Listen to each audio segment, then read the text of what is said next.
Story RH, the podcast that makes a long story short. Welcome to all. History is made of stories. In this episode, we'll be looking into the Taylorist principles that are still widespread in our companies today.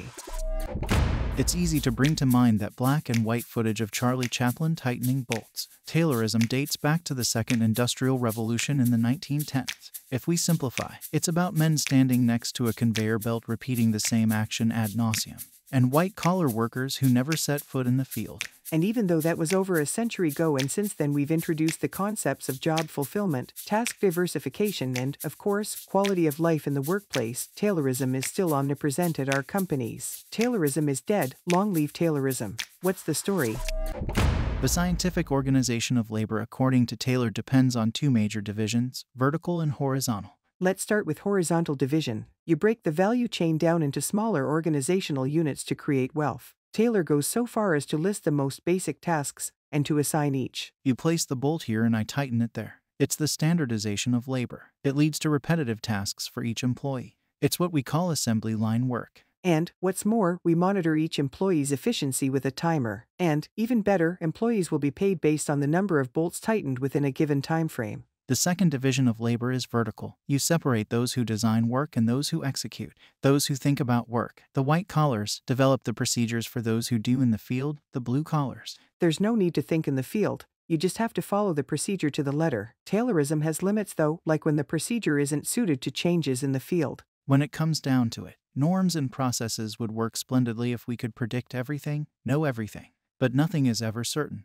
The world is changing, and quickly. That makes processes inherently imperfect and rigid. So you find yourself with by-the-book organizations that cannot evolve rapidly, which end up out of sync with the changing world. This means operational employees on the ground who find themselves with orders that make no sense in light of the concrete situation they must address. The problem is that Taylor didn't think there was any need to ask field employees to think, which is absolute nonsense. Right, but it goes even further than that. To Taylorism's second shortcoming, the decline of work. To enhance productivity, Taylor was convinced that he had to break down work into tasks to avoid losing time to changing tasks. At first, this approach works, but long-term, constantly repeating the same action for the foreseeable future is exhausting, even dehumanizing. And it creates silos, which are the third shortcoming we'll mention. Each person works in their own sphere. I think, you execute. This way, every department will accomplish their tasks faster, but there's no guarantee the end product will be optimal. The breakdown of work resulted in short-term gains in productivity, but the long-term result is a loss of motivation.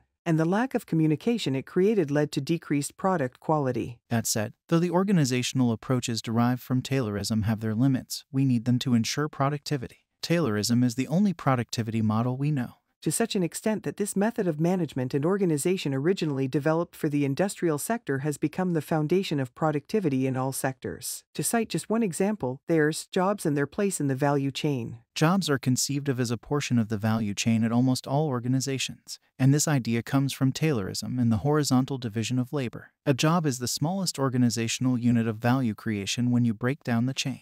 So, it's a vicious circle. On the one hand, we need productivity, and the Taylorist model is the only one we have for that. And on the other, we recognize the shortcomings of Taylorism when it comes to adapting to a changing environment, and we do our best to move beyond it to foster the agility we also desperately need. To recap, the Taylorist model is the only organizational model we know that promotes productivity. However, the horizontal and vertical division of labor it is based on has several shortcomings which we must learn to overcome to reconcile productivity and agility. Is that right? Exactly right. Way to make a long story short.